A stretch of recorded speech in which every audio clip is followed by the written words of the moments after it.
Y bien, hermanos, ahora sí, oficialmente, un saludo para todos, todos aquellos que he podido saludarles en esta oportunidad.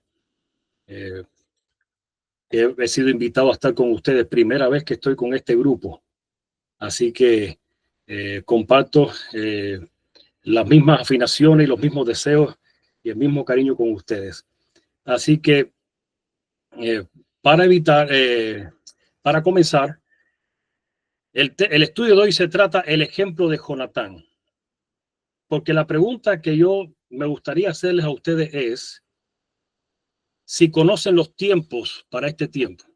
O sea, en el tiempo en que vives, ¿eres capaz de conocer en qué tiempo vives? Es una pregunta que a veces hago y muchos hermanos creen poderla contestar la pregunta. ¿Conoces el tiempo en que vives? Y hay gente que me dice, sí, sí los conozco, hermano. Vivimos en el tiempo casi del cierre de la gracia. Bueno, eso está bien. No vamos a decir que no, pero es muy ambiguo, queda muy amplio. Yo quiero para el día de hoy, estamos en diciembre del año 2024, a punto de terminar este año, según los hombres, y sigo haciendo la pregunta, ¿conocemos el tiempo? Si la respuesta es sí, entonces la siguiente pregunta sería, entonces, ¿sabes lo que te corresponde hacer en este tiempo? Y hay gente que me dice, predicar el evangelio. Sí, hay que predicar el evangelio, pero la respuesta sigue estando muy ambigua. Hay algo más específico para este tiempo que hemos sido llamados. Hay algo en específico para este tiempo, en diciembre de 2024, para este grupo en específico, para todos aquellos que estén viendo. Hay un llamado especial para este tiempo. Y ese llamado no se conoce exactamente. Lo vamos a ver en la historia de Jonatán. Y cualquiera que mirara la historia quizás no pudiera verlo a simple vista. Fíjense, en Habacuc 3:2 nos dice, oh Señor, he oído tu palabra y temí, oh Señor, aviva tu obra en medio de los tiempos, hazla conocer, en la ira, acuérdate de la misericordia. Y te digo algo, en la primera palabra tiempo, aquí se trata de el tiempo cronos. Y cronos es la forma de medir el tiempo. Así que él está diciendo, oh Señor, aviva tu obra en medio de los tiempos, o sea, de los tiempos determinados, de las fechas. Pero ahora dice, en medio de los tiempos, por segunda vez, hazla conocer. Esa palabra es kairos en griego. Pero kairos ya tiene que ver con específicamente detalles en el tiempo, con cosas que suceden específicamente. Y aunque no voy a predicar sobre tiempo exactamente, siempre me gusta este enfoque, porque en Primera de Crónicas 12, de 30 a 32, si te pones a ver el capítulo entero, vas a poder descubrir que se están levantando los hijos de Israel para la batalla. Y por cada tribu salen miles de hombres. Pero en el versículo 32 dice, y de los hijos de Isaacar, o sea, de la tribu de Isaacar, 200 príncipes. Solo 200.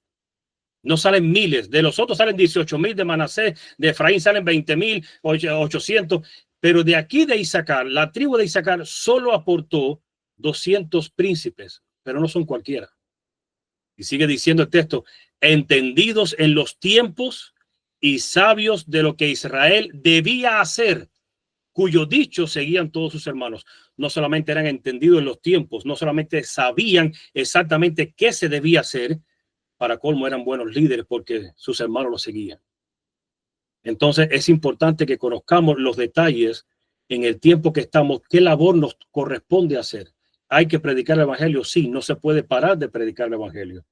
Hay que levantar la verdad, la bandera de la verdad en alto, sí, no se puede parar, pero hay algo más específico.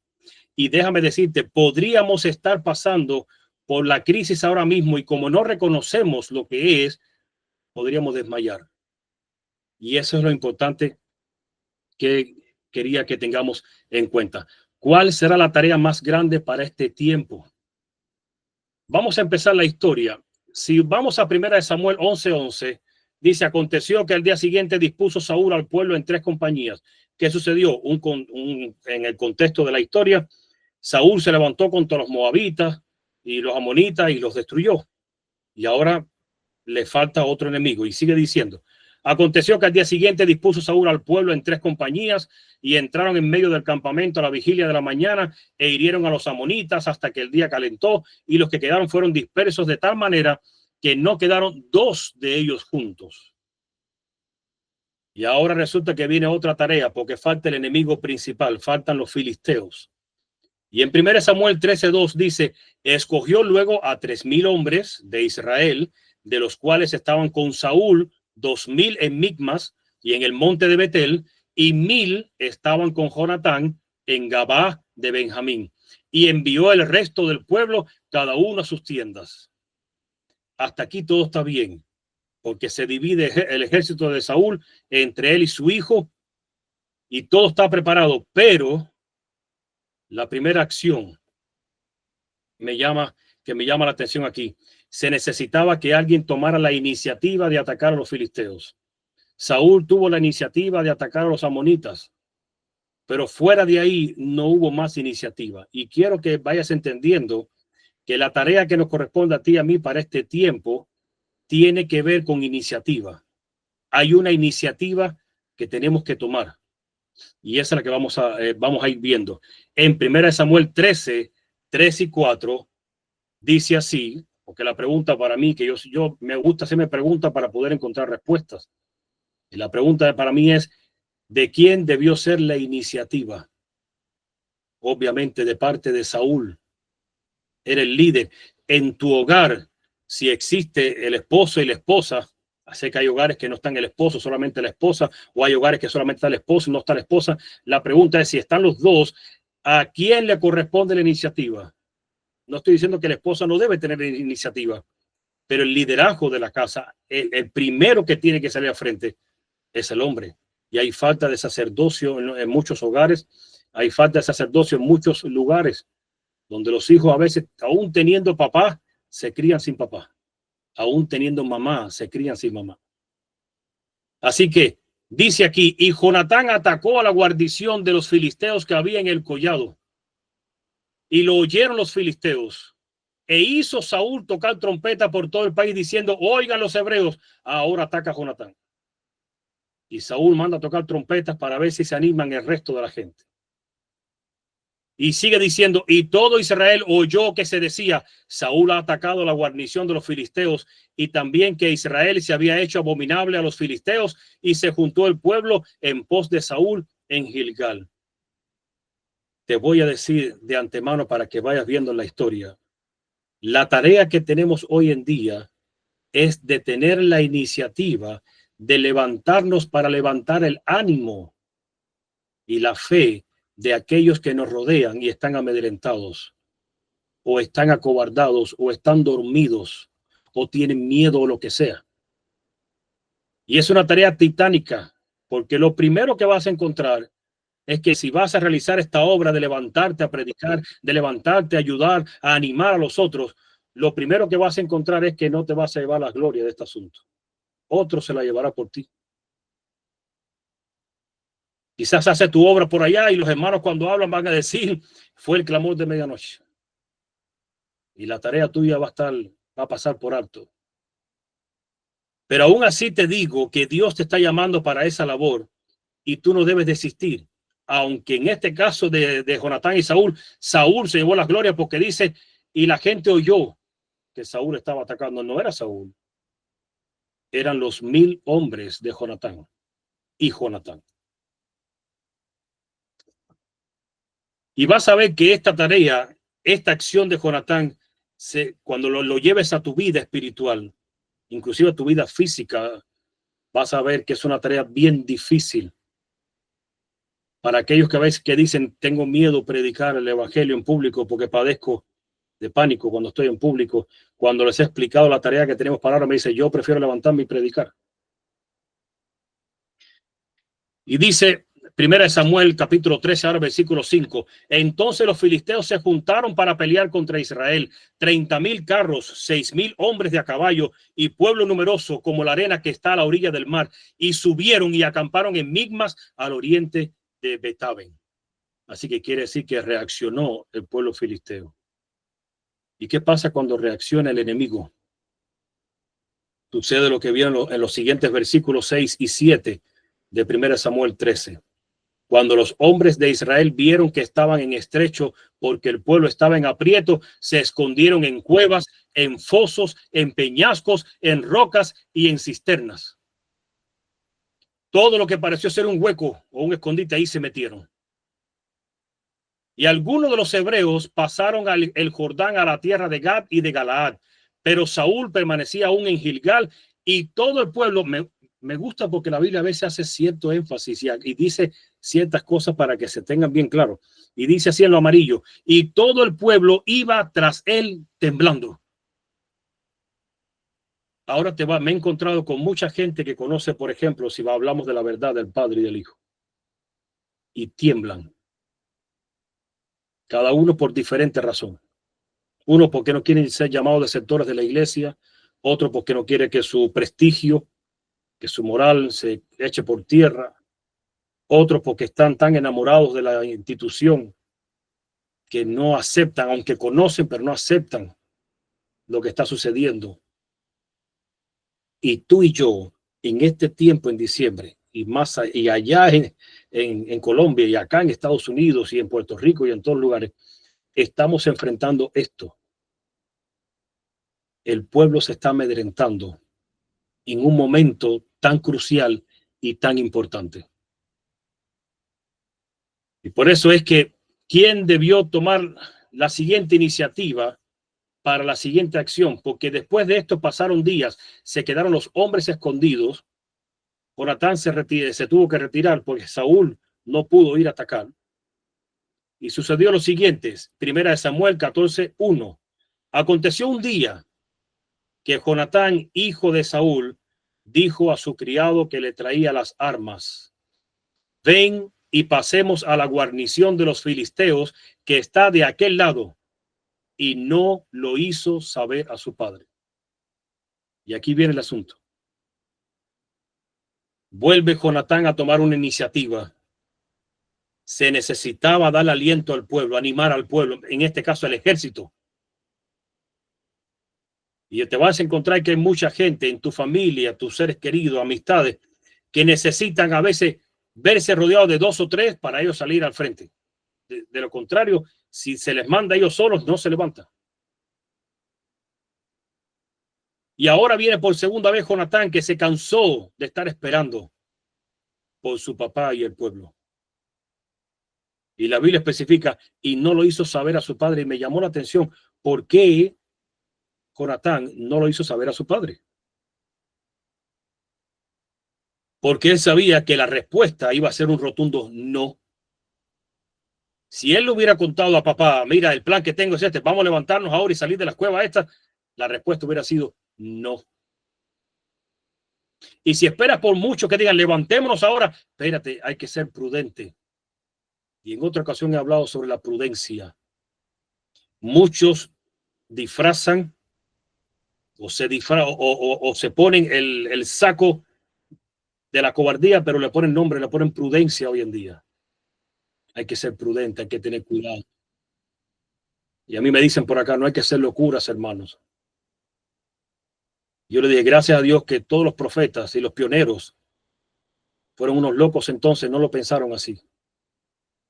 Y se lanzaron a predicar, a levantar la voz.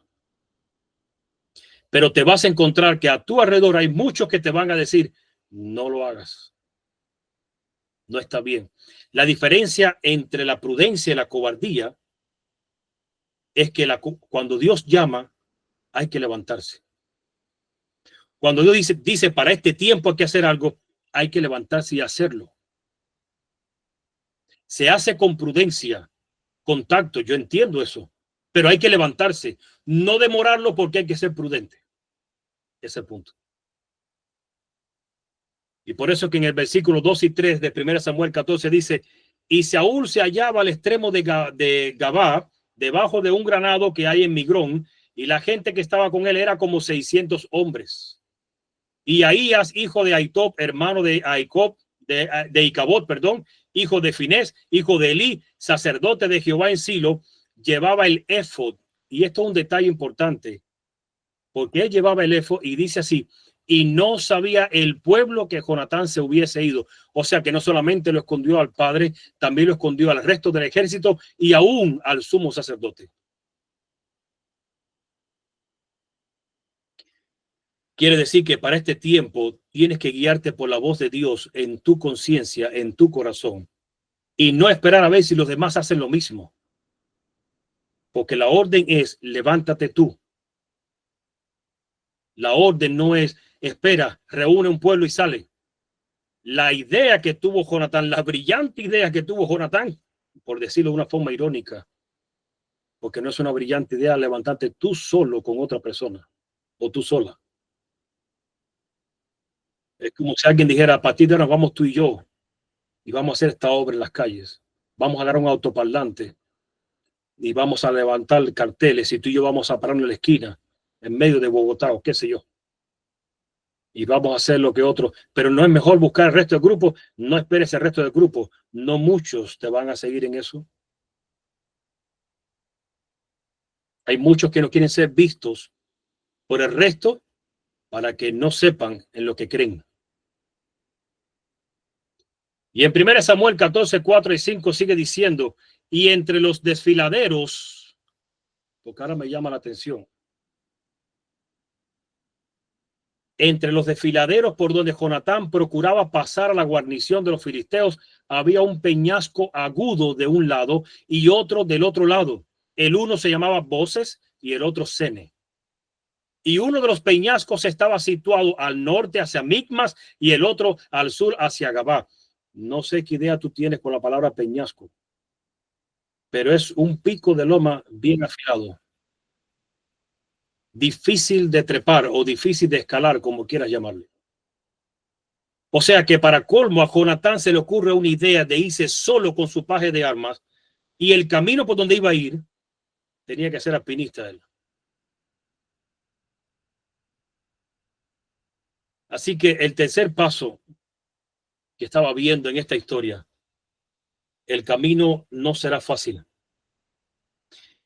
El camino, hablando espiritualmente, el camino será angosto, estrecho, pedregoso, lleno de obstáculos y de peligro. Será un camino fatigador, será un camino que te inspirará en muchas ocasiones a devolverte.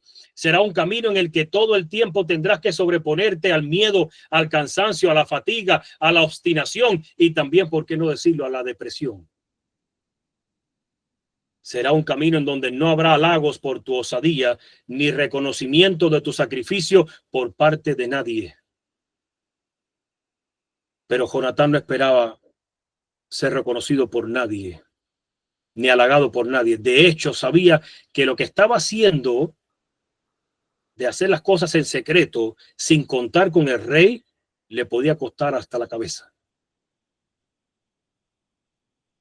Sin embargo, para él, la tarea de ir y destruir a los filisteos estaba por encima de su miedo a perder su vida.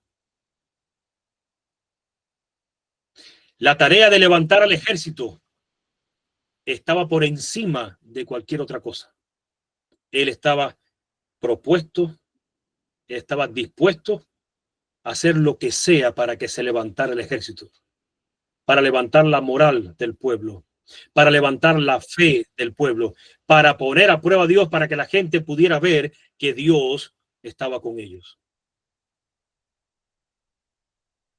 Pero si hoy en día nos pusiéramos en el lado de Jonatán, de seguro que muchos elegiríamos la parte de que eso no, esto es una locura. Yo solo no voy a lograr nada.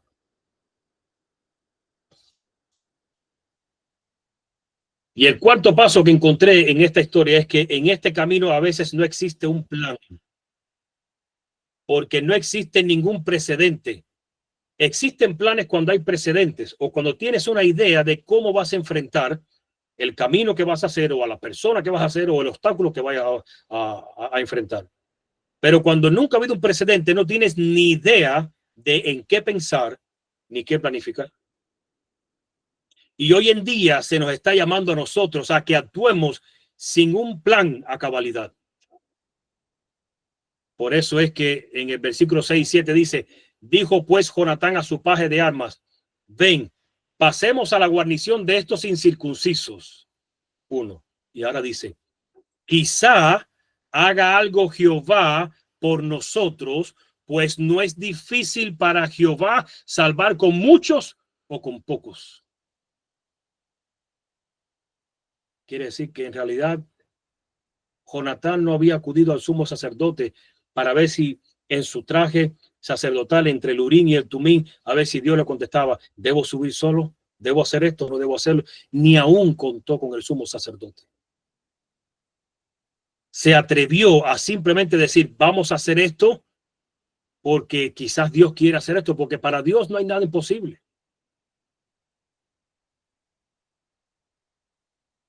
Por eso es que no existe un plan como tal para este tiempo. Tienes que actuar en base al momento, a lo que está ocurriendo. Y el momento para ustedes, hablando para ustedes en Colombia, tienen una campaña por delante. Hay que hacer regar esta voz. Hay que ponerse y ayudarlo aún a los que están, animarlos. Hay que llamar a mucha gente. Hay que ser el primero en sacrificarse y en salir. Hay que levantarse.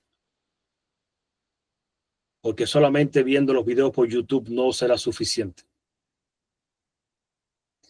Y la historia de Jonatán te va a decir y te va a enseñar muchas cosas para ti. Creo que ahora cuando la lea estará mucho más sentido. Y lo bueno que tiene Jonatán, que su paje de armas, en el versículo 7 dice, y su paje de armas le respondió, haz todo lo que tienes en tu corazón, ve pues, aquí estoy contigo a tu voluntad. Solamente vas a ver a un pequeño remanente de este pueblo de Dios que se va a atrever a decirte, yo estoy contigo, vamos.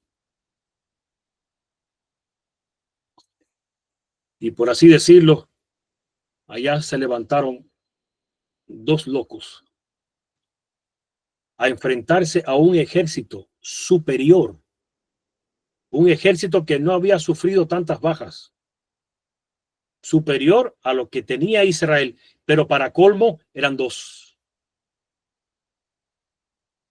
Y en 1 Samuel 14, del 8 al 10 dice, dijo entonces Jonatán, vamos a pasar a esos hombres y nos mostraremos a ellos. Ahora él por el camino se le va ideando una idea, un plan. Vamos, primero dice, vamos para allá, que Dios puede hacer lo que milagro. Él no le hace falta ni tener 2, ni 4, ni 10, ni 100. Él hace milagro con lo que él quiera. Así que lo puede hacer con nosotros. Así que fíjate, yo pensando bien, vamos, dice aquí, vamos a pasar a esos hombres y nos mostraremos a ellos. Si nos dijeren así, esperad hasta que lleguemos a vosotros, ¿sabe qué significaba eso? Que los filisteos iban a estar tan envalentonados que le iban a decir, no tienes que subir, espérate ahí, que yo soy el que voy a bajar. Pero aún así, ¿cuál es el plan? Esperad hasta que lleguemos a vosotros. Si nos dicen eso, salimos corriendo. No, le dijo Jonatán. Entonces nos estaremos en nuestro lugar y no subiremos a ellos. Ellos van a venir y los vamos a enfrentar. El plan que tenía Jonatán era enfrentar a los filisteos, ya sea que ellos se envalentonaran y vinieran, o, como dice el versículo 10, mas si nos dijeren así, subid a nosotros, entonces subiremos, porque Jehová los ha entregado en nuestras manos y esto nos será por señal. Así que dos hombres, dos locos, se atreven a hacer algo para ver si se levantan el ejército. Son dos hombres que habrán dicho, habrán pensado, si el ejército no va a hacer nada, si van a seguir metidos en cuevas y mi padre con ellos, yo sí. Son dos hombres que dijeron, y si vamos a perecer, prefiero perecer con dignidad de estar haciendo la obra que me toca hacer en este tiempo y no estar metido en una cueva.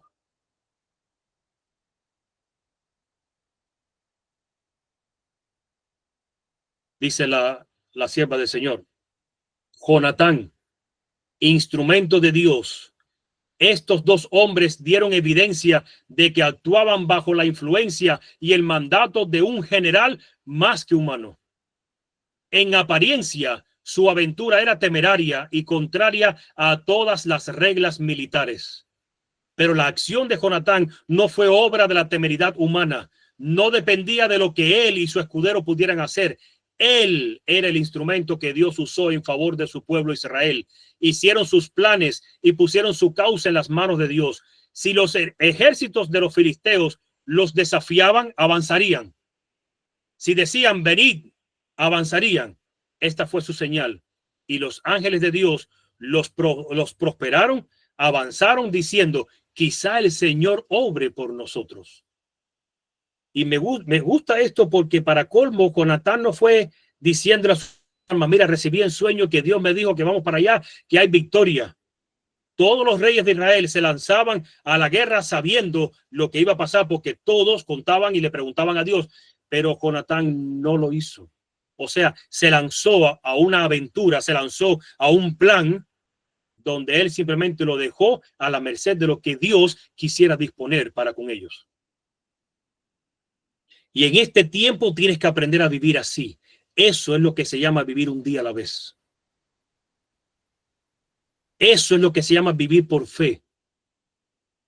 Pero estamos adaptados a vivir de una forma de que si tengo garantizado mi cuenta bancaria, no hay problema. Y cuando los hermanos vengan con angustia, le podemos decir muy fácil a su hermano, Dios proveerá, hermano, no te preocupes. Eso tú lo dices porque tienes tu cuenta bancaria asegurada. Tienes que quedarte sin tu cuenta bancaria para ver si podrías decir lo mismo. Y Jonatán no contó con nada. Dios va a determinar lo que él quiere hacer con nosotros. Los 3 jóvenes hebreos murieron. Siempre le hago esa pregunta a la gente, a los hermanos. ¿Murieron los 3 jóvenes hebreos? Me dicen, no, yo sí. No, hermano, no murieron. Sí murieron. Cuando le dijeron al rey, de este horno, de tus manos, oh rey, Dios no puede librar. Pero si no nos librara, tampoco te vamos a adorar. Ellos no fueron al horno pensando de que vamos para adentro, que Dios va a hacer un milagro. Para ellos iban a morir, porque preferían morir antes que desobedecer a Dios. Jonatán fue a morir. Jonatán fue a la suerte a lo que Dios decidiera por ellos. Nosotros tenemos que aprender a vivir confiados en Dios, en lo que tú quieras para nosotros. Pero hay que levantarse. No es una labor fácil. Primera de Samuel 14, ahora versículos del 11 al 12 dice, se mostraron pues ambos a la guarnición de los filisteos y los filisteos dijeron, he aquí los hebreos que salen de las cavernas donde se habían escondido. Y los hombres de la guarnición respondieron a Jonatán y a su paje de armas y dijeron, subid a nosotros y os haremos saber una cosa. Entonces Jonatán dijo a su paje de armas, sube tras mí porque Jehová los ha entregado en manos de Israel. Dice la sierva del Señor en el libro de Profetas y Reyes que los filisteos creyeron que estos 2 infelices eran desertores. ¿Y sabes por qué? Cuando Dios está con nosotros, el enemigo se vuelve torpe, tonto. Y ellos dijeron, estos 2 son desertores, que vengan para acá. Y no sabían que esos desertores, que esos no eran desertores ninguno. Y Dios ya tiene preparado el plan. Lo que necesita es que tú y yo nos movamos. Lo que necesita es que tú y yo demos el paso al frente. Para abrirse el mar rojo tenían que entrar los sacerdotes con el arca en el hombro. Pero hasta que no se mojó los pies el último, el de atrás, no se abrió el mar. Inclusive podríamos decir que la fe del primero dependió de los de atrás. Porque si los de adelante hubieran cogido miedo y hubieran dicho, oh, no, sigo caminando, el agua me llega por la cintura y nada. Y este es el tiempo, esto es lo más difícil que nos ha tocado vivir a nosotros. No es la persecución que tenemos y es real. Yo lo entiendo para muchos de ustedes, la persecución y todos nosotros, la persecución que tenemos de parte de nuestros hermanos, de nuestros familiares, de nuestros seres queridos, de nuestros amigos. No solamente es eso, es el asunto que tenemos que levantarnos en medio de una iglesia que está dormida o acobardada.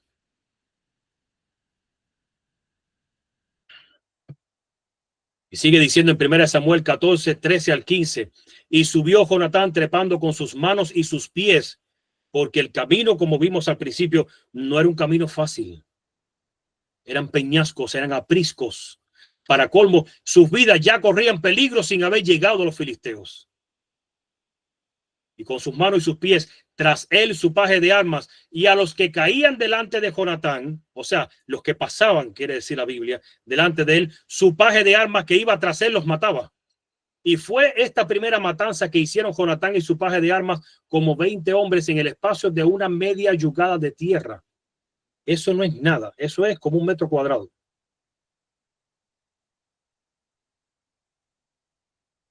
20 hombres cayeron por manos de 2. Ahora, ¿necesitaban ellos destruir al ejército entero? Dios se encarga de la otra parte. Pero si tú y yo no hacemos la parte que nos corresponde, Dios no puede actuar. Mira, es como si le pusiéramos a Dios, le amarráramos las manos, por así decirlo, porque Dios es Dios. Hablamos de la oración y te explico algo para que entiendas por qué es la oración. Y los hermanos siempre dicen, porque es el acto de abrir nuestro corazón a Dios. Sí, es verdad. ¿Qué más? Hay más que eso. Porque abre las puertas de las ventanas del cielo, de los tesoros del cielo. Sí, hay más que eso. Sabes que si tienes un ser querido que está apartado de la iglesia, un hijo, un cónyuge, Dios está atado de manos con tu ser querido porque no puede influenciar en él. ¿Y por qué no puede hacerlo? Porque él no le ha pedido que lo socorre. Entonces, obviamente, si Cristo va en su presencia, en su persona, o si envía a su ángel, el diablo le va a decir fácilmente, ¿qué tú haces aquí? Él no te ha llamado, así que vete. Pero resulta que si tú y yo usamos la oración, entonces le damos a Dios el poder, la razón para que el ángel cuando llega allí y Satanás le diga, este no te ha pedido tu ayuda, no te ha orado a ti, vete de aquí. Él le va a decir, este no, pero su madre o su padre sí. Así que ahora te apartas tú porque yo voy a estar acá. Y mi influencia es la que va a regir aquí. Dice el de Juárez, que Dios necesitó de Abraham para salvar a Lot. Por eso habló con Abraham y Abraham, al ponerse a intermediar entre los hombres de Sodoma, porque estaba su sobrino ahí, ahora Dios tuvo un motivo para decir, ya puedo ir a salvar a Lot, que prácticamente estaba perdido, que prácticamente lo tuvieron que sacar. Dice que los ángeles lo levantaron en peso porque iba tan lento, porque no quería dejar atrás lo que estaba dejando, que tuvieron que levantarlo en peso y llevárselo volando prácticamente. Entonces, la tarea que estamos siendo llamados ahora es ser el motivo de Dios para que obren otros, pero si tú y yo no nos levantamos, no podemos hacer nada. Y por eso dice el versículo 15, y hubo pánico en el campamento y por el campo. O sea, y no solamente en el campamento, ahora el pánico se propagó por todo el campo. Y sigue diciendo, y entre toda la gente de la guarnición, llegó hasta el cocinero el pánico. Y los que habían ido a merodear, o sea, aquellos que habían ido a mirar, a asomarse a ver qué estaba pasando, también ellos tuvieron pánico y la tierra tembló. Hubo pues gran consternación. Dios pudo hacer mucho porque Jonatán y a su paje de armas les pasó por la mente hacer la locura que a nadie se le hubiera ocurrido hacer.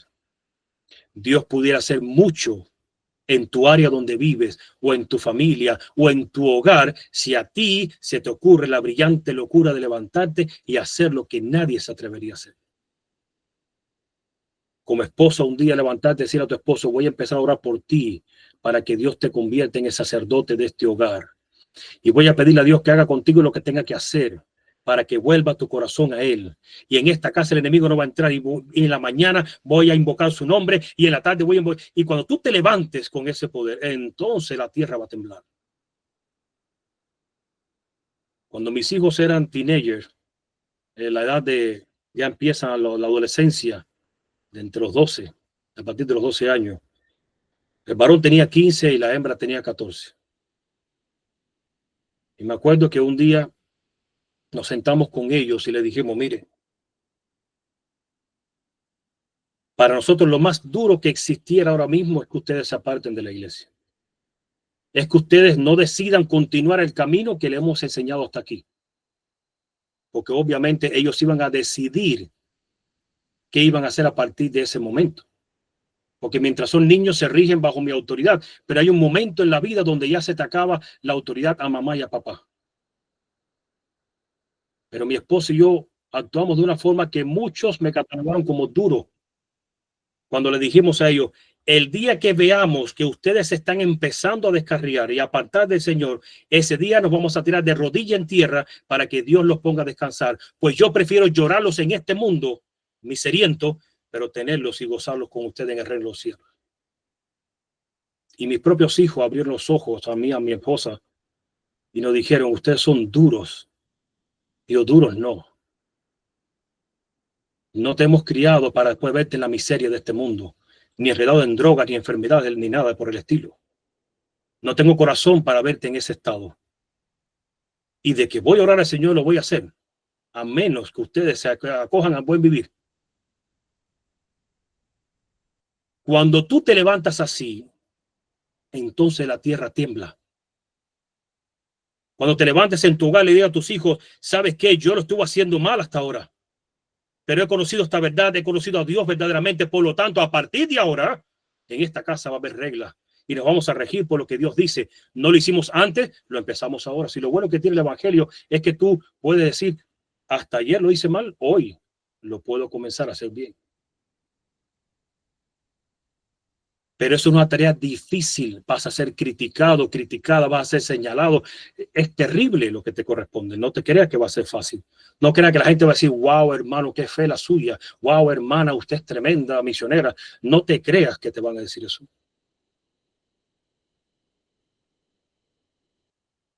Y sigue diciendo la historia en 1 Samuel 14, ahora del 17 al 19. Entonces Saúl dijo al pueblo que estaba con él, pasad ahora revista y ved quién se haya ido de los nuestros. O sea, quién fue un desertor. Eso es lo que Saúl quería saber. Los que están allí, para él, eran desertor. Y dice, pasaron revista y he aquí que faltaba Jonatán y su paje de armas.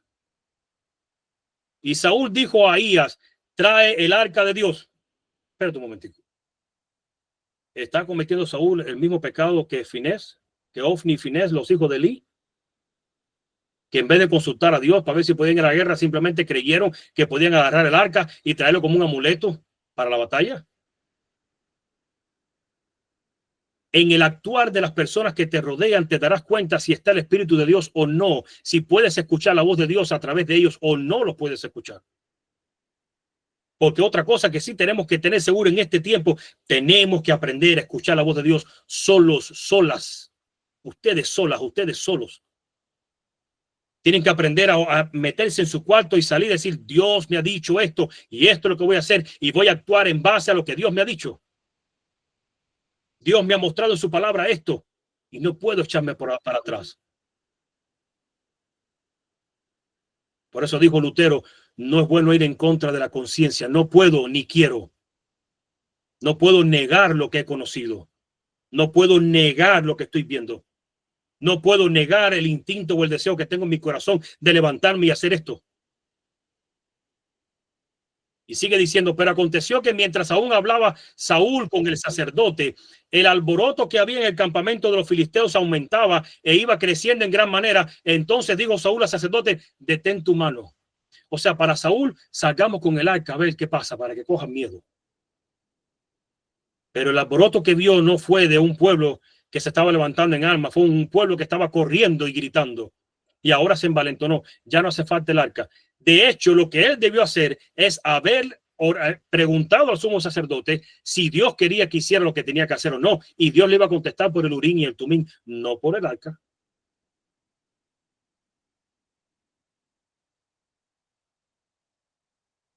Y fíjense hasta qué punto funcionó el estímulo de la inspiración de Jonatán y su paje de armas, que hasta los hebreos que ya se habían asentado con los filisteos se levantaron y se unieron a la lucha en favor de Israel. Eso, tengo un micrófono abierto, por favor, chequeen los micrófonos. Eso está en 1 Samuel 14, del 20 al 23, dice, y juntando Saúl a todo el pueblo que con él estaba, llegaron hasta el lugar de la batalla. Y he aquí que la espada de cada uno estaba vuelta contra su compañero, y había gran confusión. Y los hebreos que habían estado con los filisteos de tiempo atrás y habían venido con ellos de los alrededores al campamento, se pusieron también del lado de los israelitas que estaban con Saúl y con Jonatán. Asimismo, todos los israelitas que se habían escondido en el monte de Efraín, oyendo que los filisteos huían, también ellos los persiguieron en aquella batalla.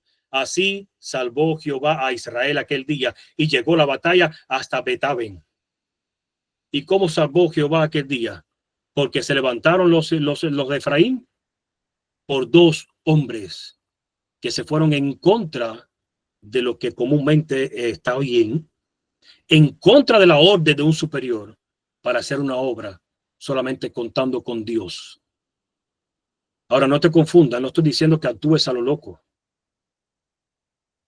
Actúa en base a Dios. Jonatán no contaba con Saúl porque no podía. Saúl no era un hombre, no era un padre espiritual. Por eso no le quedó más remedio que aprender a contar con Dios él solo. Si tu cónyuge no es espiritual, entonces te ves obligado o obligada a contar con Dios tú solo o tú sola.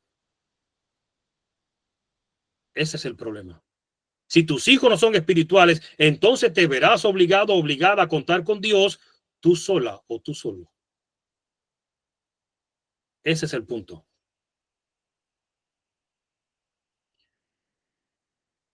Ahora, ¿quiénes serán tus enemigos más acérrimos? ¿El mundo? No. ¿Pero el mundo no serán tus enemigos? Sí, pero no los más acérrimos. ¿Los católicos? No. ¿Los protestantes? Tampoco. Primera de Samuel 14, 27 al 30.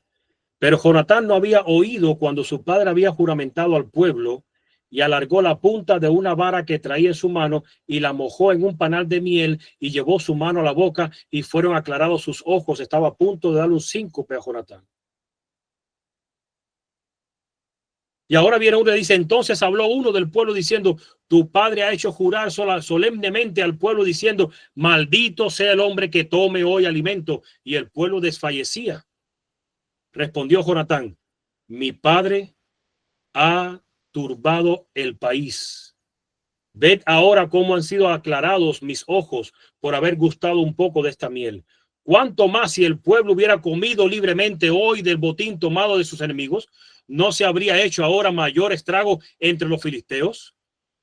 Y sigue 1 Samuel, versículos 37 39. Y Saúl consultó a Dios. Espérate, ahora Saúl consulta a Dios. Pero consulta a Dios para una acción que ya no debía hacer. ¿Descenderé tras los filisteos? ¿Los entregarás en mano de Israel? Y la respuesta es, mas Jehová no le dio respuesta aquel día. Porque en otro tema que tuve sobre la historia de Samuel y Saúl, ya el Espíritu de Dios se estaba separando de Saúl. Porque Saúl tuvo la iniciativa. Dice ahora el versículo 38, entonces dijo Saúl, venid acá todos los principales del pueblo y sabed y ved en qué ha consistido este pecado hoy. ¿El pecado de quién? No me diga, ¿de Jonatán? El pecado era el de él en todo caso, de haberle dicho al ejército, no van a probar bocado hasta que no se acabe esta guerra. Y dice Elena de Huay que eso no fue por el celo por Dios. Era por él, porque quería aprovechar y ganar tiempo. Y sigue diciendo el versículo 39, porque vive Jehová que salva a Israel, que aunque fuere en Jonatán mi hijo, de seguro morirá. Y no hubo en todo el pueblo quien lo respondiese. Y te vas a encontrar gente a tu lado que parece ser hasta más justa que Dios. Gente tan celosa por la obra que son hasta más celosos que Dios. Cada vez que nos vamos al extremo, ya me preocupa.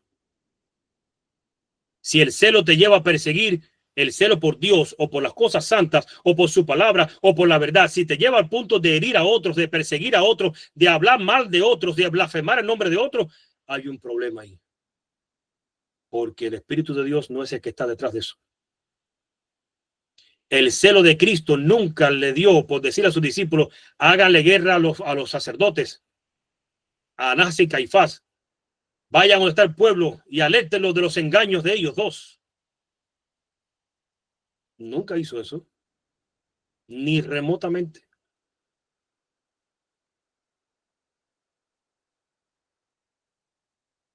Y te quiero decir algo.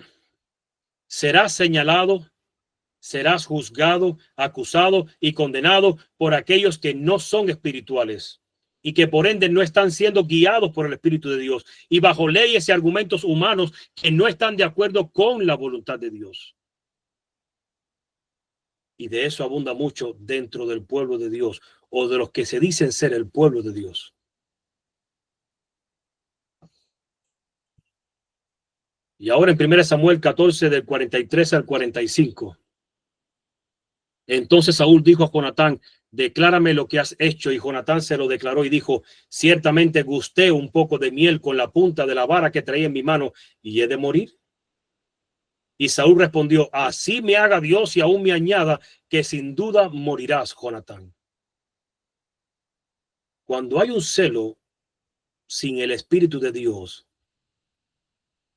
se vuelve la persona egoísta, se vuelve la persona caprichosa, se vuelve un dictador, se vuelve un maniático espiritual. Y dice así, entonces el pueblo dijo a Saúl, ¿ha de morir Jonatán, el que ha hecho esta grande salvación en Israel? No será así. Vive Jehová, que no ha de caer un cabello de su cabeza en tierra, pues que ha actuado hoy con Dios. Así el pueblo libró de morir a Jonatán. Y por último te digo algo. No importa por lo que estés pasando, la salvación es de Dios y siempre viene. No importa por cuántas puertas se estén cerrando, la puerta que se abrirá siempre vendrá de parte de Dios y siempre se abrirá. Nunca quedarás encerrado. Dios cierra puertas, sí, pero abre otras. Nunca te deja encerrado en un lugar, en un cuarto. Quizás por la puerta que quieres salir, no te deja salir, pero te abre la otra, la correcta. Entonces tengamos fe en nuestras vidas. Tengamos fe para con nuestro hogar. Pero aún más, conozcamos el tiempo. Estamos predicando el evangelio, sí. Estamos levantando esta verdad, sí. Pero este es el momento de llamarnos los unos a los otros y levantar la fe. Este es el momento de levantarte y hacer cosas para que los demás vean que se está haciendo algo. ¿Sabes cuál es el secreto del comunismo en Cuba? El comunismo, lo primero que hizo fue controlar los medios de comunicación y de prensa, todo. ¿Por qué? Porque si yo me levanto por esta calle y hago una manifestación y no puedo comunicarme con los que están de la otra calle al lado allá para que se unan con nosotros, pues nadie sabe nada. Y entonces estoy solo y obviamente le es fácil al gobierno destruir ese pequeño puñado que está haciendo algo. Pero Dios para este tiempo te manda a ti que te levantes, del resto se encargará Él. De que la gente se entere, de que se levante otros, de que recobren ánimo, de eso se levantará Él. Pero Él necesita que tú y yo nos levantemos a hacer algo. Porque necesitamos ver que la gente vea. Y lo primero que tenemos que tener es la unidad en nosotros. Y no es una unidad ecuménica como algunos nos acusan. Ustedes predican de una unidad ecuménica. No. Es una unidad en Cristo. ¿En qué parte de Cristo? En sus doctrinas, en la verdad. No puedo tener unidad con alguien que no conoce la verdad del sábado o no acepta la verdad del sábado, por poner un ejemplo. Pero en las doctrinas sí somos llamados nosotros a estar unidos y a levantarnos como un pueblo. ¿Sabes por qué? ¿Sabes por qué Cristo dijo, amaos los unos a los otros? Porque así es como la gente va a poder creer. Ahora mismo Satanás le interesa que seamos 2 o 3 regados. Porque Satanás sabe que la mayoría de la gente lo que va a decir es, mira, son 2 o 3 nada más. Allá en Colombia son 2 o 3. Mira, este pobre infeliz, esta hermana que se levantó ahí, se levanta y sí tiene un videito por YouTube. Pero Dios, él sabe, el Satanás sabe muy bien que si se levantan todos desde sus puestos de combate, desde sus hogares, y se levanta cada uno a presentar la verdad bíblica, ahora la gente va a ver una organización, aunque no estemos unidos codos con codos ahora mismo. Y esa unión y ese auge es lo que la gente los va a conllevar a creer y a levantarse para este tiempo.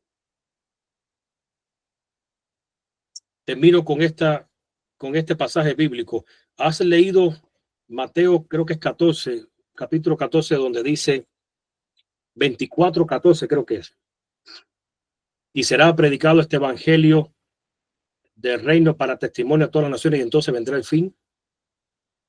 Bueno, la palabra testimonio ahí en el original no existe, porque la palabra es martirus, en griego, que es martirio. Entonces, si vas a leer el texto va a decir así: y será predicado este evangelio del reino a todo el mundo por martirio y entonces vendrá el fin. ¿Y qué pasó? ¿Por qué quitaron la palabra? Los masoréticos, cuando estaban traduciendo la Biblia, ellos decían, la expresión que ellos usaron fue de que era un pasaje muy sangriento y muy temerario y que iba a sembrar miedo en la gente. Entonces ellos dijeron, bueno, el martirio, ¿qué es lo que va a traer? ¿El testimonio? Pues entonces quitamos la palabra martirio y ponemos la palabra testimonio. Bueno, ahora te explico cómo va a ser el evangelio predicado en este tiempo. No solamente porque abras la palabra de Dios y leas un texto bíblico. La gente va a creer en dependencia por como tú enfrentes tu martirio, como tú enfrentes tu persecución. Si la enfrentas con amor, si la enfrentas en silencio, sin levantar ninguna palabra de defensa en contra tuya, ni de ofensa en contra de otro. Ese testimonio es el que va a hacer que la gente diga, verdaderamente, esta gente son hijos de Dios. Verdaderamente ellos tienen el Espíritu de Dios. Y ahora entiendo que esa verdad que ellos predican es la verdad que viene de Dios, de su palabra pura. Pero es por tu martirio. Martirio no siempre es muerte. Hay gente que el martirio le causa la muerte. Pero lo que tú y yo estamos pasando es un martirio ahora mismo, la persecución que recibimos. Bueno, en dependencia como la gente nos vea, que nos levantamos a pesar del martirio, a pesar de la agresión, a pesar de la persecución, cómo hacemos las cosas y nos concentramos en lo de nosotros, la gente va a creer. De lo contrario, no va a creer. Hay que levantarse. Hay que animar un pueblo. Hay que hacer una tarea solos. Nadie te la va a reconocer. Es una tarea difícil. Es una tarea extrema. Vas a tener que sacrificar tiempo tuyo, a tu familia. Vas a hacer mucho sacrificio. Es cierto. Solo Dios te dará un galardón. De los hombres no esperes reconocimiento ninguno, pero hay que hacer la tarea. Y te animo para que a partir de ahora entiendas que hay una tarea titánica. Si hablamos de despertar a una iglesia laodicense, eso es bien difícil. Si hablamos de hacer entender a tu cónyuge, a tus familiares, a tus amigos, a tus seres queridos, es una tarea difícil. Si hablamos de levantarnos y hacer algo para que otros se levanten, porque si tú no lo haces, nadie lo va a hacer, entonces es una tarea difícil lo que nos espera. Y de eso es de lo que Dios nos habla en este tiempo. Queridos hermanos, espero que meditemos en este asunto, sobre esta gran verdad, sobre conocer los tiempos que hay que hacer, que nos corresponde hacer. Ahora ustedes tienen una campaña en su país.